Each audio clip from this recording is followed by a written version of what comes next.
आंध्र प्रदेश के वज़ीर आला चंद्रबाबू नायडू ने उंदावली में वाक़ अपने कैंप ऑफिस में Andhra Pradesh capital region development authority पर एक आला सतही जायज़ा इजलास मुनक्किद किया।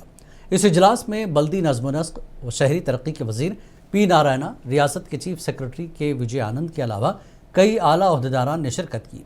मीटिंग के दौरान रियासती राजधानी अमरावती में बुनियादी ढांचे की तरक्की के सिलसिले में अहम फैसले किए गए।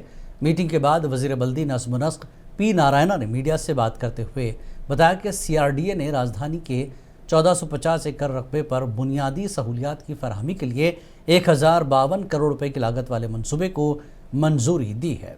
इसी के साथ साथ सिरेक्स रोड को नेशनल हाईवे से मरबूत करने के लिए 682 करोड़ रुपए मालियत के तामीराती कामों को भी हरी झंडी दिखाई गई है। इस इजलास में ग्रीन एंड ब्लू सिटी के नज़रिए पर भी तफसीली तबादला ख्याल किया गया। इस तरह अमरावती को एक मॉडर्न, माहौल दोस्त और मनसूबाबंद शहर के तौर पर फ़रोग़ देने की कोशिशें एक बार फिर तेज़ हो चुकी हैं।